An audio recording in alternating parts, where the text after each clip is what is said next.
नमस्कार, मुनाफे की मंडी देख रहे हैं आप और कमोडिटी बाजार में ढेर सारी हलचल है और इस हलचल के बीच आने वाले आधे घंटे में नॉन एग्री कमोडिटी और एग्री कमोडिटी की रूपरेखा और एक्सपर्ट से उनके टेक, उनकी एनालिसिस आपके लिए हम लेकर हाजिर हैं।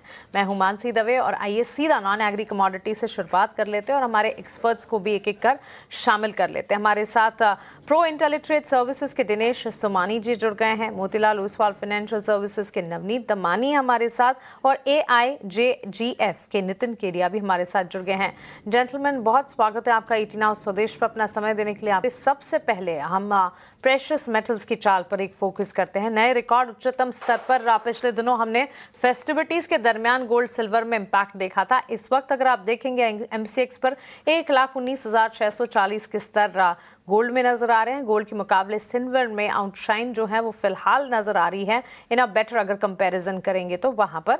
लेकिन हाँ, वो जो रिकॉर्ड स्तरों का सिलसिला था वो तो थमा है। 1,44,997 के स्तर पर सिल्वर। शुरुआत नवनीत आपसे करना चाहूंगी। गुड मॉर्निंग, बताएं कैसे देख रहे हैं प्रेशियस मेटल्स की चाल को आप? काफी दिनों के उठापटक के बाद ऐसा लग रहा है कि गोल्ड और सिल्वर दोनों ही प्राइस में थोड़ी बहुत एक स्टेबिलिटी देखने मिल सकती है और मुझे लग रहा है कि अगले 1-2 सेशन में एक रिबाउंड की पॉसिबिलिटी हो सकती है। कल हमने ब्रीफली $3,900 के नीचे गोल्ड को ट्रेड होते हुए देखा और वहां से ठीक ठाक रिबाउंड या पॉजिटिविटी हमें देखने मिल रही है। ओवरऑल मोमेंटम अभी भी कुछ खास बदला नहीं है। प्रॉफिट टेकिंग ही कहूंगा, ये जो गिरावट हम देख रहे हैं एंड इस रिबाउंड को प्ले करना चाहिए। गोल्ड में बाइंग की रणनीति बनानी चाहिए। 1,19,500 के आसपास बाइंग की स्ट्रेटेजी बनाइए। 1,18,700 स्टॉप लॉस रहेगा। वापस 1,20,500 तक के लेवल आपको ऊपर में देखने मिल सकता है। ऑल राइट, तो चलिए ये एक राय इस वक्त प्रेशियस मेटल्स की चाल पर फिलहाल बनती हुई मिल रही है नवनीत की तरफ से। और चांदी में तेजी और तेजी के पीछे के ट्रिगर पॉइंट्स जो हैं वो अब हम देख रहे हैं। मोमेंटम वाइज कामकाज होता दिखेगा, ये कहना है हमारे एक्सपर्ट नवनीत का। लेकिन 3 वीक के लो गोल्ड ने हिट जरूर किए हैं of course amid US China trade progress. So uncertainties वहां से देखने को मिल सकती है। लेकिन नितिन, आपकी राय क्या होगी गोल्ड और सिल्वर पर इस वक्त जो सेंटिमेंट्स डेवलप होते हुए दिख रहे हैं both global as well as domestic markets में, किस तरह के सेंटिमेंट्स आपके हिसाब से हैं ये? नमस्कार मानसी जी, सबसे पहले तो सभी दर्शकों को और आपकी पूरी टीम को और आपको फेस्टिवल सीजन की हार्दिक शुभकामनाएं। देखिए, किसी भी हेल्दी रन के लिए कहा जाता है कि 2 स्टेप फॉरवर्ड 1 स्टेप बैकवर्ड। और जिस समय हमने देखा कि गोल्ड और मेजरली सिल्वर की जिस समय दिवाली के पहले शॉर्ट सप्लाई चल रही थी, तो जिनका भी पोजीशन जो सप्लाई जो उनके कमिटमेंट थे, उन लोगों ने क्या किया, जब उनको फिजिकल माल नहीं मिला तो उन्होंने कॉमेक्स के ऊपर जो है या शंघाई के ऊपर एक्सचेंजेस के ऊपर जिसके पास जो भी एक्सेस था उसने वहां पे वो बाइंग करी। और इसलिए हमने देखा कि दिवाली के पहले इरेशनली भाव जो है वो 54 सेंट के पास या 1,65,000 MCX में चांदी को पहुंचते हुए देखा। लेकिन जैसे ही ये सप्लाई नॉर्मल हुई और कॉमेक्स से हमने देखा कि 40 मिलियन ऑन्सेस जो है वो लंदन की तरफ शिफ्ट किए, तो लोगों ने अपनी पोजीशंस जो है वो कट करनी शुरू कर दी और वही पोजीशंस जो है वो कट होने की वजह से बाजार नीचे आया। और जो लो जिनका रिस्क एपेटाइट कम था और उनका भी एक हमने देखा कि उनकी पोजीशंस कट हुई और इस वजह से हमने एक ब्लड बाथ आते हुए गोल्ड सिल्वर में देखा। लेकिन जहां तक ओवरऑल लॉन्ग टर्म की बात करें, मुझे लगता है कि बाजार अभी भी तेज है और आज रात को फेड के जो है मीटिंग्स है उसमें उनके डिसीजंस आने वाले हैं। मानसी जी, पिछले 2 जो बड़े रनअप हुए हैं गोल्ड में, चाहे वो पिछली 10 हफ्ते की तेजी हो या उसके पहले की तेजी हो जब $2,600 से आई थी, ये दोनों ही पॉवेल्स के स्टेटमेंट के बाद ही हमने देखा कि गोल्ड में 15% 20% की तेजी बनी थी। तो आज भी पॉवेल की प्रेस कॉन्फ्रेंस है 12 बजे और जिस तरीके से लास्ट वीक इन्फ्लेशन के डेटा आए हैं और शटडाउन की वजह से यूएस की जीडीपी 0.1% एवरी वीक कॉन्ट्रैक्ट कर रही है, तो उसको देखते हुए मुझे लगता है कि फेड का जो आउटलुक है वो काफी डॉविश हो सकता है और इस डॉविश आउटलुक की वजह से आने वाले समय में हम एक अच्छी तेजी आते हुए देखेंगे। मानसी जी। बिल्कुल नितिन जी, बहुत ही इम्पैक्टफुल आपने बात बताई। और यस, पावल जेरोम पावल की तरफ से जो कॉन्फ्रेंस के टेक अवेज है इस पर फोकस भी रहेगा। इंटरेस्ट रेट डिसीजन से ठीक पहले प्रेशियस मेटल्स और साथ साथ एनर्जी इम्पैक्ट पर भी लगातार फोकस है ज़रूर। बहरहाल सोने चांदी की कीमतों की ही अगर बात करें तो हल्की गिरावट फिलहाल घरेलू बाजार में MCX पर 1,19,400 के करीब दाम पहुंचते हुए कीमतों में ऑलमोस्ट 200 रुपीज़ की गिरावट देखने को मिली है। कॉमिक्स पर $4,000 के करीब दाम पहुंचे हैं। वहीं यहाँ पर भी गिरावट है। चांदी की अगर बात करें 1,45,000 के करीब पहुंचते हुए दाम, 600 रुपए तक की तेजी। तो गोल्ड सिल्वर में इन कंपैरिजन सिल्वर एटलीस्ट यहाँ पर बेटर प्लेस्ड, यहाँ पर मजबूती की चाल यहाँ नजर आ रही है। कॉमिक्स पर $47 के ऊपर दाम और करीब आधे % की तेजी पर सिल्वर का वायदा ट्रेड करता हुआ। आपसे भी दिनेश जानना चाहेंगे, प्रेशियस मेटल में कोई टेक बनता है? जी बिल्कुल। कल के सत्र में हम देखा था एक तेज गिरावट हमने आते हुए देखी है। नीचे स्तर पे करीब करीब 1,18,000 के नीचे गोल्ड आ चुका था और 1,40,000 के नीचे सिल्वर आ चुका था। वहां से एक शार्प रिकवरी, एक बाउंस बैक हमने देखने मिला है और गोल्ड जो है दोबारा 1,20,000 के आसपास सस्टेन कर रहा है और सिल्वर 1,45,000 के आसपास सस्टेन कर रही है। मुझे लगता है कल की जो सेलिंग है, follow through selling evening session में दोबारा उभर कर आएगी। आई थिंक जो नीचे से पुल बैक आना था, एक रिलीफ रैली जो आनी थी वो आ चुकी है। सिल्वर जो है ऊपर के लेवल पर करीब करीब 1,45,750 के आसपास मेरे हिसाब से एक शॉर्ट सेल किया जा सकता है। 1,44,000 का लेवल डाउन साइड ही दिखा सकता है और ऊपर में 1,46,500 का स्टॉप लॉस मेंटेन कर सकते हैं। वही इवनिंग सेशन का वेट करना चाहिए। गोल्ड एक थोड़ा सा बड़ा रैली दे सकता है यहाँ से। प्रोबेबली 1,20,500 के आसपास के लेवल्स वहां पर शॉर्ट सेल क्रिएट किया जा सकता है। 1,20,890 का स्टॉप लॉस मेंटेन करे, 1,19,500 के लेवल्स डाउन साइड दिखा सकता है। तो मेरे हिसाब से जो कल जो फॉलो थ्री सेलिंग आई थी वो आज शायद इवनिंग सेशन में दोबारा उभर कर आए, प्रॉपर लेवल का इंतजार करे और वहां पर short cell. Absolutely, thanks for that take, Dinesh. और ऑफ कोर्स हम देख रहे हैं गोल्ड सिल्वर में जिस तरह के सेंटिमेंट्स है तीनों एक्सपर्ट्स की तरफ से एक राय और टारगेट स्टॉप लॉसेस के साथ उनकी स्ट्रैटेजी जो है आपकी स्क्रीन पर आप रिफ्लेक्ट होते हुए देख रहे हैं। लेकिन चलिए आप प्रेशियस मेटल्स बुलियन मार्केट से सीधा आगे बढ़ते हैं और चलते हैं एनर्जी पैक की चाल की तरफ, यानी कि क्रूड और साथ ही नेचुरल गैस। कच्चे तेल की चाल में गिरावट देखी जा रही है, ऑलमोस्ट 2% की बिकवाली और ब्रेंट क्रूड के दाम अगर आप देखेंगे $64 के इर्द गिर्द कामकाज करते हुए। घरेलू बाजार में भी कच्चे तेल की चाल में लाल निशान के साथ गिरावट का रुझान है। रशियन सैंक्शंस और साथ ही ओपेक प्लस आउटपुट प्लान्स जो हैं वो इम्पैक्ट कर रहे हैं एनर्जी पैक को, इन पर्टिकुलर क्रूड को। और साथ ही नेचुरल गैस अगर देखेंगे वहां पर भी 2% की गिरावट के साथ कामकाज देखने को मिला है। Navneet, I will start with you. कच्चे तेल की चाल या ओवरऑल एनर्जी पैक पर अगर आपका कोई टेक बनता है आप बताइए। कल कच्चे तेल में बहुत साइडवेज ट्रेंड हमें देखने मिल रहा है और 3-4 दिनों की एक अच्छी गिरावट के बाद में एक अच्छा रिबाउंड आया है और मुझे लग रहा है कि कोई खास डिसाइसिव ट्रेंड नहीं उभर के आ रहा है कच्चे तेल में। ऐसा लग रहा है कि कुछ दिनों तक 5,250 on the lower side, 5,400 on the higher side, ये रेंज कंटिन्यू रहेगी। हमने रशिया और यूएस के बीच में ट्रूस होते हुए देखा है, चाइना यूएस के बीच में एक ट्रूस होते हुए देखा है, शायद इंडिया यूएस का जो भी मसला चल रहा है उसमें भी एक पॉजिटिव मोमेंटम देखने मिलता है, बट उसके बावजूद भी कच्चे तेल में कोई खास डायरेक्शनल ट्रेंड नहीं आया है। तो कहीं ना कहीं डिमांड सप्लाई बैलेंसेस अपने आप सीमित दायरे में ट्रेड करते हुए नजर आ रहे हैं। ओवरऑल जब तक ये रेंज नहीं टूटती मुझे लगता है कि अगले 4 से 5 ट्रेडिंग सेशन में ये एकदम रेंज बाउंड हो जाए और लगभग 62.5 $63 on the higher side, $60 on the lower side, यही रेंज में ट्रेड करे, ऐसा बहुत ब्राइट पॉसिबिलिटी। Absolutely. इन्वेस्टर्स ने कंसिडर किया है the impact of US sanctions जो कि रशिया के अगेंस्ट हैं और ये दो बड़ी ऑयल कंपनीज ग्लोबल सप्लाई के फ्रंट पर, और ऑफ कोर्स इसके अलावा भी पोटेंशियल ओपेक प्लस प्लान जो है आउटपुट को रेज करने को लेकर, इसका भी एक इम्पैक्ट है जो कि मार्केट पार्टिसिपेंट्स भी वॉच आउट कर रहे हैं, इन्वेस्टर्स भी वॉच आउट कर रहे हैं। उसकी असर जो है, इम्पैक्ट जो है वो रिफ्लेक्ट होते हुए एनर्जी पैक पर। नितिन, किस तरह से देख रहे हैं एनर्जी पैक की चाल? बिकॉज ब्रेंट, WTI, घरेलू बाजार में भी अगर आप देखेंगे सिंस जून हम देख रहे हैं एक इम्पैक्ट आता हुआ नजर आ रहा है। बिकवाली का दबाव इस वक्त है, कई सारे ग्लोबल फैक्टर्स है जो कि इम्पैक्ट कर जा रहे हैं एनर्जी पैक को।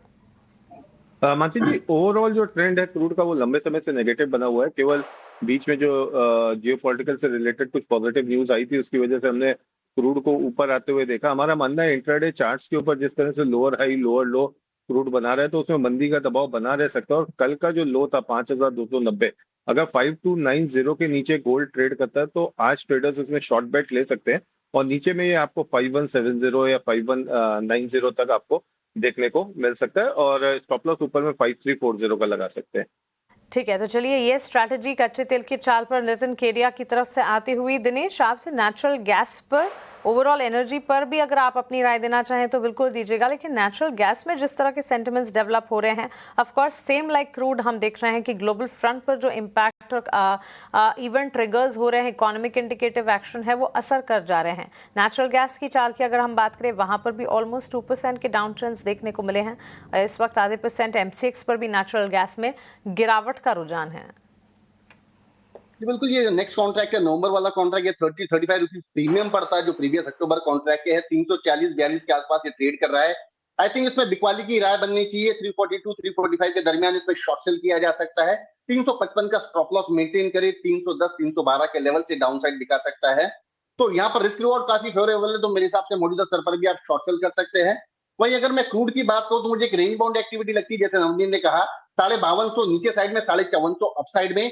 एक शॉर्ट टर्म कोई स्पाइक न्यूज आती है इसमें या ट्रिगर करती है और प्राइसेस थोड़ा सा $1-2 ऊपर बढ़ जाता है, लेकिन अंत में दोबारा जैसे सर ने कहा कि डाउन ट्रेंड इसमें कंटिन्यू है, तो निरंतर लोअर लो जो बनाता जा रहा है। आई थिंक 5380-85 के आसपास में शॉर्ट सेल किया जा सकता है क्रूड ऑयल में, 5450 की स्टॉप लॉस मेंटेन करे और डाउन साइड 5250 का लेवल ये दिखा सकता है। ओके तो चलिए ये नेचुरल गैस पर भी आपको एक टेक मिलता हुआ, और ग्लोबल अनसर्टनिटीज़ है जिसके चलते हम देख रहे हैं कच्चे तेल की चाल और साथ ही नेचुरल गैस में इस तरह की ट्रेड्स और डाउनसाइड जो है विजिबल नज़र आती है। और WTI क्रूड हो चाहे ब्रेंट, $60 के इर्द गिर्द हम देख रहे हैं WTI क्रूड, $64-65 के आसपास ब्रेंट क्रूड, और घरेलू बाजार में भी बिकवाली का दबाव, वहीं नेचुरल गैस में भी इस वक्त आधे % के डाउन ट्रेंड्स के साथ कामकाज। तो प्रेशर्स मेटल्स, बुलियन मार्केट और साथ साथ एनर्जी पैक पर तो हमने बात की, लेकिन अब सीधा चलते हैं बेस मेटल्स की चाल पर। तमाम बेस मेटल्स को स्क्रीन पर लेकर आते हैं। कॉपर, लेड, एल्यूमिनियम, जिंक, निकल, ये सारे के सारे बेस मेटल्स में हम देख रहे हैं हल्की बढ़त के साथ कामकाज आज के सत्र में देखने को मिला है।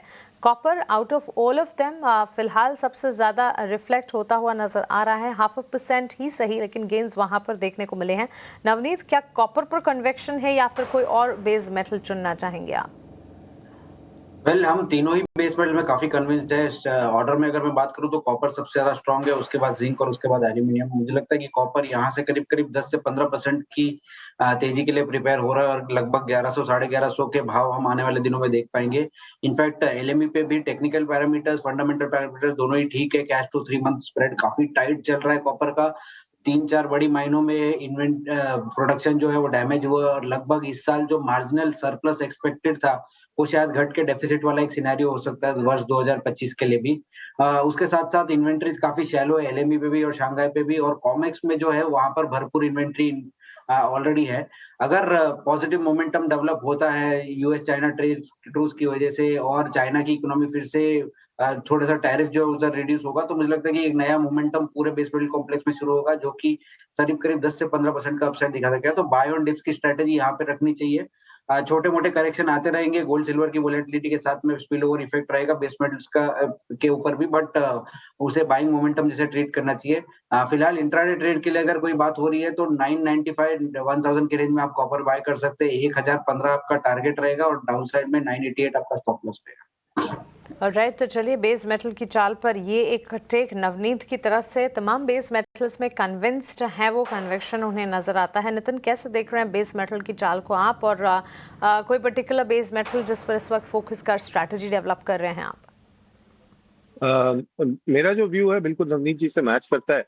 जैसा उन्होंने कहा कि एक सरप्लस एक्सपेक्ट कर रहे थे और सरप्लस की जगह जो है वो डेफिसिट में आ गए, कई सारी माइंस के रहते बंद होने के चलते, और 10,500 जिस समय एलएमई कॉपर का रेट चल रहा था और वहां पे जब थाईलैंड की माइन बंद होने की बात आई तो ये हुआ कि 2% का जो प्रोडक्शन है वो और उड़ जाएगा, जिसकी वजह से हम ये देख रहे हैं कि एलएमई के ऊपर जो 11,000 के प्राइस है वो इंटैक्ट बने हुए हैं। हम 15 फरवरी तक का जो व्यू अपना लेके चल रहे हैं वो कॉपर में पॉजिटिव लेके चल रहे हैं, क्योंकि हमारा मानना है कि नेक्स्ट जो 3 to 4 मंथ्स लगेंगे सारी माइंस को वापस जो भी उनका डैमेज हुआ है उनका सही होने में, और जो भी प्रोडक्शन के इंसेंटिव्स या प्रोडक्शन इंक्रीमेंट्स हमें देखने को मिलेंगे वो 15 फरवरी के बाद मिलेंगे। तो कॉपर में हम बेट लेके चल रहे हैं पोजिशनल, जहां पे एमसीएक्स के ऊपर हमारा टारगेट जो है वो 1100 रुपए का हम लेके चल रहे हैं, और एलएमई के ऊपर हम मान के चल रहे हैं कि 12,000 का जो प्राइस है वो कॉपर बहुत इजीली और बहुत शॉर्ट टाइम में टच कर लेगा। मानसी जी। एब्सोल्युटली, तो चलिए बेस मेटल्स की चाल पर ये टेक हमारे एक्सपर्ट्स की तरफ से आता हुआ दिख रहा है, और इसके साथ साथ करेंसी को भी टच बेस करना चाहिए। दिनेश जी, आपसे अगर बेस मेटल पर कोई टेक है तो वो भी बिल्कुल बताइएगा, लेकिन साथ साथ डॉलर के मुकाबले रुपए की चाल जिस तरह से फिलहाल नजर आ रही है, कैसे देख रहे हैं ओवरऑल करेंसी का सिनेरियो आप? जी बिल्कुल, बेस मेटल की अगर मैं बात करूं तो दोनों सहभागी से मैं बिल्कुल सहमत हूं कि इसमें मोमेंटम अभी आना है और मोमेंटम काफी ज्यादा स्ट्रांग है। जो नवंबर कॉन्ट्रैक्ट है, जो मोस्ट एक्टिव कॉन्ट्रैक्ट है, 1011 1011 के आसपास ही खरीदारी करना चाहिए। 1004 का स्टॉप लॉस मेंटेन करे, 1025 और 35 के लेवल्स प्रोबेबली इस वीकेंड तक ये दिखा सकता है। वहीं जिंक मुझे लगता है 301 बढ़िया लेवल है, यहाँ पर बाय किया जा सकता है। 307 के लक्ष्य के लिए 298 का स्टॉप लॉस मेंटेन कर सकते हैं। यूएसडी आईएनआर मुझे लगता है कुछ हद तक के अगर ट्रेड डील्स आगे सकारात्मक संकेत से बढ़ती है आगे, और तो मुझे लगता है कि वहां पर जो है डॉलर में बिकवाली आएगी, रुपया थोड़ा सा मजबूत होने की संभावना है। 88.30 88.35 अराउंड मेरे हिसाब से यहाँ पर बिकवाली बन सकती है। डाउनसाइड मुझे कम से कम 87.10 के लेवल दिखा सकता है। 88.55 अपसाइड स्टॉप लॉस मेंटेन किया जा सकता है। तो मुझे रुपया यहाँ से मजबूत होता हुआ नजर आता है और बेस मेटल्स यहाँ पे स्ट्रेंथ दिखाता हुआ लगता है। एब्सोल्युटली। तो चलिए बेस मेटल्स में स्ट्रेंथ और रुपए पर भी स्ट्रैटेजी हमारे एक्सपर्ट की तरफ से, दिनेश जी की तरफ से हमें मिलती हुई। ऑन दैट नोट एक छोटे से ब्रेक के लिए हम रुक रहे हैं। ब्रेक के उस पार जब वापस लौटेंगे तो नॉन एग्री कमोडिटी की ही तरह एग्री कमोडिटी की चाल पर भी फोकस करेंगे।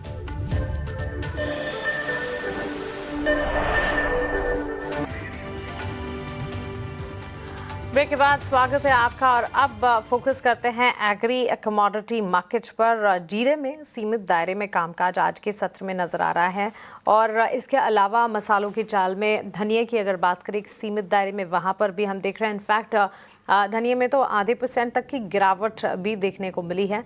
एज वी स्पीक लाल निशान के साथ एनसीडीएक्स पर कोरिएंडर का वायदा कामकाज करता हुआ और हल्दी की चाल में भी हम देख रहे हैं आधे % से ज्यादा की गिरावट इस वक्त हाथ लगी है। तो मसालों की चाल में आज के सत्र में हम देख रहे हैं वॉलेटाइल मूव्स और गिरावट का रुझान। 1.5% की गिरावट जो है टर्मरिक यानी हल्दी के वायदे में इस वक्त नजर आ रही है। ग्वार गम में भी दाम में हल्की सी गिरावट के बीच कामकाज है। ग्वार सीड ग्वार पैक पर भी फोकस करेंगे, लेकिन पहले मसालों की चाल पर एक राय हमारे एक्सपर्ट से ले लेते हैं। सबसे पहले दिनेश, अगर जीरे की चाल की बात करें, यहाँ सीमित दायरे में कामकाज है, हालांकि धनिये और हल्दी के वायदे में बिकवाली का दबाव भी नजर आ रहा है। मसालों की चाल को कैसे देखा जाए? जी बिल्कुल, पिछले 2 दिनों में हमने एक बड़ी तेजी आते हुए देखी। जीरे में ये 19,400 के लेवल से 20,400 के लेवल से आए। अराइवल जो है ये निरंतर बढ़ते जा रही है। आज भी ऊंजा मंडी में 10,000 बैग के अराइवल्स हैं, जो इंडिकेट करती है कि सप्लाई इसमें निरंतर है। सोइंग कम होने की संभावनाएं जताई जा रही है और छुटपुट डोमेस्टिक डिमांड के चलते प्राइसेस में इजाफा हुआ है। आई थिंक 19,800 19,900 के दरमियान अगर जीरा मिलता तो यहाँ खरीदारी दोबारा लौट कर आ सकती है। 20,800 का अपसाइड टारगेट इसमें नजर आता है। 19,300 का स्टॉप लॉस मेंटेन कर सकते हैं। धनिया मुझे अंडरटोन थोड़ा सा बुलिश नजर आता है। आई थिंक 8100 8120 के आसपास जो नवंबर का कॉन्ट्रैक्ट है वो खरीदारी की जा सकती है। ऊपर में 83 80 के लेवल से दिखा सकता है और 7950 का इसमें स्टॉप लॉस मेंटेन किया जा सकता है। हल्दी में बारिश के चलते कुछ हमें नुकसान बताया जा रहा है और जो डोमेस्टिक डिमांड है वो काफी ज्यादा अच्छी है, जिसके चलते प्राइसेस में काफी ज्यादा इजाफा हमें देखने मिला है। जो नीचे में 12,700 का लेवल दिखा था, ऊपर में 15,200 के लेवल्स 15,400 के लेवल्स भी हमें देखने मिले हैं। 14,700 का एक मजबूत सपोर्ट है। 14,700 का लेवल अगर हल्दी दिसंबर कॉन्ट्रैक्ट आता है तो वहां खरीदारी आ सकती है। 15,350 के अपसाइड टारगेट और 14,400 का स्टॉप लॉस मेंटेन किया जा सकता है। तो ओवरऑल थोड़ा बाय ऑन डिप्स मुझे तीनों मसालों पैक में नजर आता है। चलिए, तो बिल्कुल गिरावट है, लेकिन इस गिरावट में एक एंट्री अपॉर्चुनिटी भी ढूंढी जा सकती है, कहना है दिनेश सोमानी जी का। गिरावट में खरीदारी, बाय ऑन डिप्स की राय। लेकिन अब ग्वार पैक पर नजर डालते हैं। ग्वार गम ग्वार सीड की अगर बात करें, ग्वार गम में अभी हम देख रहे थे हल्का सा मोमेंटम जरूर देखने को मिला है। हम देख रहे हैं ऑलमोस्ट हल्की सी सही, ना के बराबर दिनेश जी, लेकिन तेजी के साथ ग्वार गम का पैक जो है एनसीडीएक्स पर काम करता हुआ। कैसे देख रहे हैं ग्वार की चाल को आप? जी ये काउंटर है जो बिल्कुल एकदम सुस्त हो गया है। बहुत रेंज बाउंड और एक नैरो रेंज में इसकी ट्रेडिंग चल रही है निरंतर। नीचे में 4800 लेवल ग्वार सीड सपोर्ट लेता है, ऊपर में 4940 4950 रेजिस्टेंस जोन है और ओवरऑल जो ट्रेंड है ये लोअर लोज ही बनाता जा रहा है। तो मुझे लगता है कि प्रोबेबली 4920 30 का लेवल का वेट करना चाहिए, वहां शॉर्ट सेल किया जा सकता है। 4810 के डाउनसाइड टारगेट ही दिखा सकता है। वहीं अगर ग्वार गम की मैं बात करूं तो 8950 8980 के दरमियान यहाँ पे दोबारा शॉर्ट सेल किया जा सकता है। 9080 की स्टॉप लॉस मेंटेन करे, 8720 का डाउनसाइड टारगेट ही दिखा सकता है।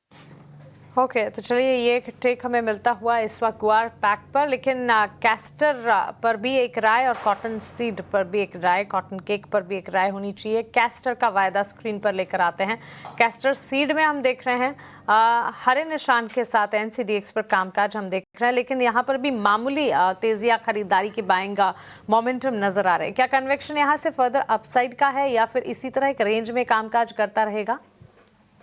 कैस्टर एक ऐसा काउंटर है जो एनसीडीएक्स में मुझे थोड़ा सा स्ट्रॉन्ग नजर आता है। इसके अंडरटोन बुलिश है, चार्ट पर भी इसमें काफी ज्यादा पॉजिटिविटी नजर आती है। तो मुझे लगता है जो फिजिकल मार्केट है वहां पर सप्लाई थोड़ी सी रुक गई है और डिमांड इसमें काफी ज्यादा अच्छी है। 67 के अराउंड मुझे लगता है castor seed November contract by करना चाहिए। 6840 का इसमें लक्ष्य और 6620 का इसमें स्टॉप लॉस मेंटेन कर सकते हैं। अगर एनसीडीएक्स से ओवरऑल पैक की बात करूं तो मुझे लगता है कैस्टर सीड ही ऐसा काउंटर है जो थोड़ा सा अंडरटोन बुलिश दिखा रहा है। बिल्कुल, तो चलिए बुलिश अंडरटोन कैस्टर एकमात्र यहाँ पर एनसीडीएक्स पर वायदा जो कि फिलहाल नजर आता है दिनेश सोमानी जी को। दिनेश जी बहुत शुक्रिया आपका हमारे साथ जुड़ने के लिए, सवालों के जवाब देने के लिए और commodity market both non agri और एग्री कमोडिटी पर अपनी एनालिसिस हमारे साथ शेयर करने के लिए। Thank you so much and have a nice day to you. चलिए इसी के साथ जी मुनाफे की मंडी को हम यही समेटने जा रहे हैं, लेकिन ईटी नाउ स्वदेश पर खबरों का सिलसिला और मार्केट का एक्शन लगातार जारी है। आप बने रहें हमारे साथ। नमस्कार।